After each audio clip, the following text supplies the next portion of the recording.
Do I have your attention, boy? You're about to see some wonderful. Fuck! I'm Idiotech, and this is my review of Resident Evil 7 for PC. The game retails for $60 US, and it's brought to you by Capcom. So what is Resident Evil 7? Well, it's in some ways a retreat back towards the things that made Resident Evil good. Resident Evil 1 and Resident Evil 2 were some of the early survival horror games in the genre, and they did an excellent job in many ways. Then the series started to go off track, it went down a different direction, and ended up becoming more of an action game. This, I'm happy to say, is more of a return to form, more of a return to that classic style. However, they have adopted a number of new ideas from modern games like Outlast and Amnesia, as well as some ideas from recent movies, and I think it's done an overall pretty damn good job of creating a suspenseful, engaging horror game. So the premise is pretty simple. You play as a guy called Ethan. His wife disappeared 3 years ago and is presumed dead. You get a letter out of the blue telling you that she's at a location. You go to that location, and it's an abandoned house in the Louisiana swamps.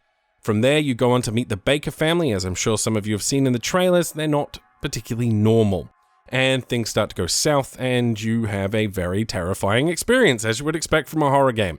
Now, I should say immediately that I'm not the best when it comes to horror games. I tend not to enjoy horror as a genre because I find it too scary. Simple as that. I'm not afraid to admit it. A lot of people feel like this, and if you're the kind of person who doesn't like scary games, I would encourage you to avoid this one. I found this very hard to get through. I did because it's my job to do so, but I wouldn't have voluntarily played this game. And having played it, I can tell you at least the first few hours are very scary indeed. That being said, if you're a massive horror fan, you may have seen these things done a million times before, so it may not have the same impact on you as it had on me. So please take that into consideration as we get into this review.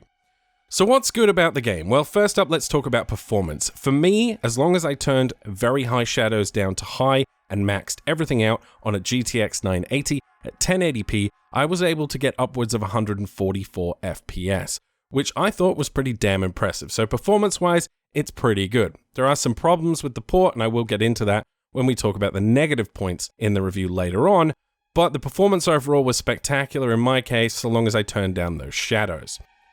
The first-person perspective is a new take for the Resident Evil horror series. They've not done this before, the games were traditionally third-person, and I think the first-person perspective adds a ton to the immersion factor when it comes to this game. This game focuses very heavily on its immersion. It's heavily scripted, it has great visual design, fantastic atmosphere. The house itself that you spend most of the game in is a character in itself. It's so detailed, so rich, it's full of history. You can tell that this house has existed for a long time. There's a lot of set pieces and items and things that tell you what the house used to be like back in the day and what the Baker family used to be like before certain events unfolded. As I said, the atmosphere is superb. When I walk through this house, it just oozes atmosphere, and the sound design adds to that. The sound design in this game is so good. The tension that you feel while playing the game for the most part is driven by the sound design. I can't commend those people enough for the work they did. There is a small amount of music at certain key moments, but for the most part, music is pretty much void from the experience. The game returns safe rooms, save points, stashes, inventory management, and limited items and ammo. You feel a constant sense of stress when it comes to managing your inventory and your items. I never felt like I had enough ammo, I never felt like I had enough items, and when suddenly the game started handing me ammo, that also freaked me out because I knew something serious was about to happen.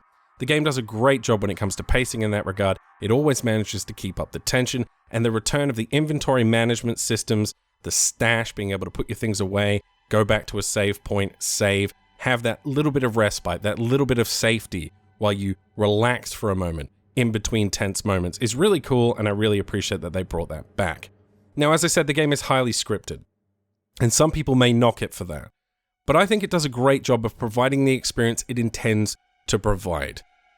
That being said, I took a break for a few hours at one point during my review and let my friend play it and watched him play it to see what his experience was like. And a number of events in the very, very early portions of the game didn't happen or happened in a completely different way.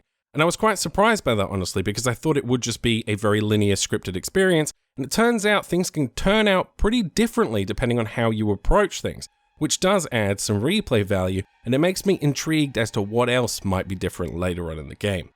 The game overall took me about 10 hours to beat, and some people are going to be unhappy with that. For me, I don't really care how long a game is, I care about the quality of the experience. Not every game has to be 100 hours long, it doesn't all have to be open world, it doesn't all have to be like The Witcher 3. This game is very limited in its scope, and what it does very well. And in my opinion, the game outstayed its welcome by a couple of hours, and I will talk about that in the negative section as well. It has a classic Resident Evil puzzle-solving mechanic built in. There's a number of shadow-based puzzles, you have to find strange, elaborate keys to open doors, very reminiscent of the early Resident Evil games. Now, I will say, those puzzles are a little bit simplistic. It wasn't very difficult for me to figure them out, but it did add a nice sense of change and difference from just running away from scary shit all the time. So I did like it, I just wish they'd evolved it a little bit more and maybe it was a little bit more challenging. I can see why they may not have chosen to go down that route, as it may slow down the pace of the game, but for me, some more complexity in the puzzle solving would have been appreciated, but I'm happy that it's there nonetheless. The game does incorporate many modern ideas, but it remains Resident Evil. When I saw the trailers for this initially, I thought to myself, oh, this looks very much like Outlast or Amnesia. It's not really like that at all. There's a lot of combat involved. It very much takes the tropes from original Resident Evil games and brings them in. It feels like a Resident Evil game, even though it's departed so much from the original games in many ways. It also takes a lot of inspiration from modern movies, such as Texas Chainsaw Massacre and The Hills Have Eyes and things like that. There are a number of horror references throughout this, so if you're a horror buff, you will get a kick out of some of the Easter eggs and influences this game has drawn upon. The Baker family are wonderful. Now, I don't want to spoil it too much, but you should probably know at this point, the Baker family, something happened to them, and as a result, they are invincible. This makes the game feel very stressful. Even though you have weapons, you can't actually kill these guys, so you can temporarily slow them down or stop them, but they're going to keep coming after you. And I really like that because it gives you that combat system, but it doesn't take away the fear. Giving people a gun in this situation has the potential to ruin the tension, and it doesn't do that, and they did an excellent job of handling that in the game. The mechanics of each family member prevent the game from becoming stale. What I mean by that is that Jack, the father, is very aggressive. He will hunt you down. He will actively try and kill you. The mother, on the other hand, is a little bit more sneaky, and you have to employ some stealth mechanics and hide from her a little bit, which I really like. And the son, Lucas, is like Jigsaw, and he will set out puzzles and traps for you. It changes the gameplay up significantly, and I like the way that that's done. It stops the game from feeling samey. Now, there is a lot of gunplay in the game. You will get access to a pistol, a shotgun, a flamethrower, etc., etc., and it's intentionally clunky. It takes a long time to reload, aiming isn't as fast and as twitch as you might expect from other games, and that works well for the first 80% of the game. It works incredibly well. It adds to the tension when you're under attack, it's harder to shoot things, and that's great, you know? You wouldn't necessarily be a trained shooter, so it works well in my opinion, and all of the Resident Evil games are intentionally clunky in that way to add that sense of tension, and it works really, really well for the most part during the majority of the game. As I said, the game has great pacing. It slows down at points to give you a little rest. We have the VHS tape mechanic, which I'm going to go into in a moment. We have a lot of periods of the game that are very tense and then some lulls, just to let you calm down a little bit. I love the pacing in the game. I think it was excellently done until the very last act, which again, I'm going to talk about in a minute. The VHS tape mechanic is wonderful in this game. I absolutely adore the way they handled this. So you find VHS tapes throughout the game, and you can go and play them, and what happens is you watch the VHS tape and you play as a character in the past. It may be recent past, it may be very long ago, but you play as this character and you experience something in the house that happened. It's great because what it allows you to do is see things you're going to encounter in the future. It might give you hints on how to solve puzzles. It might show you something that you need to know later down the road, or it might uncover some story element. But what it also does is it breaks up the pacing. It allows you to take a rest from playing as Ethan, playing through that tense, story-driven experience, and do something else for a while. And I think it's great. It really breaks up the action. I would very much encourage you to play the VHS tapes. They are excellent, very well done, and they will reveal things to you that are very important, in my opinion, for both the story and the gameplay moving forward. So, There's a lot of good things in Resident Evil 7, and I'm surprised to be so impressed by this game, as I don't tend to like horror games. These games are not for me. I don't like being scared all the time, but I can't deny how well this game is made. The house itself is so beautifully designed in a grotesque way that I couldn't help but feel freaked out at every moment. The characters are good, the voice acting is good, it's an excellent experience all round. But let's get into what's wrong with the game. So first up, in terms of PC performance and optimization and the port, we have very poor anti-aliasing options on offer here. We have FXAA, SMAA, and TAA, and a combination of all of those together. We also have resolution scaling, which is nice to see.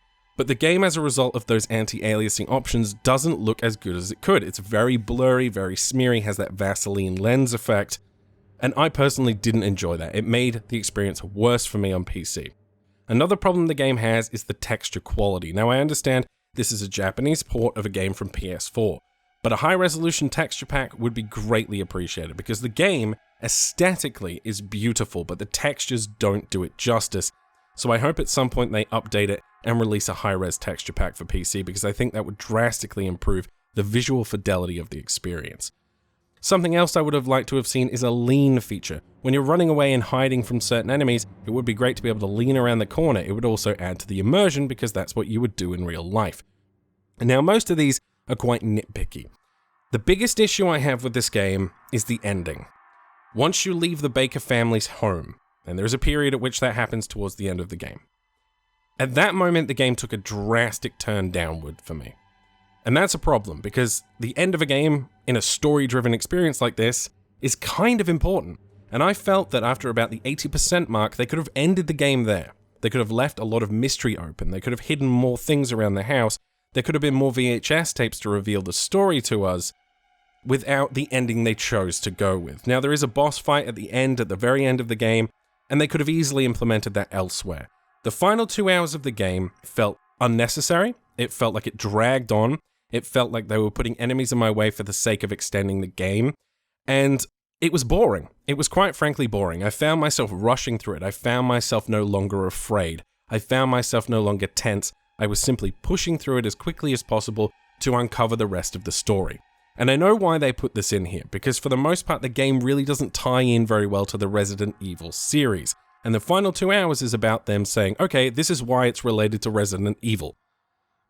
I understand why they chose to do that, but it really doesn't help the game. It hurts the game quite badly, and if they just left it as more of a mystery, I think old school Resident Evil fans that know every element of the story would have been happier, and for people who've never played the Resident Evil series before, they're not really going to understand anything that's happening in the last 2 hours. It's not going to make a huge amount of sense, and it doesn't need to be explained. Not everything in a story has to be tied up in a nice, neat little bow.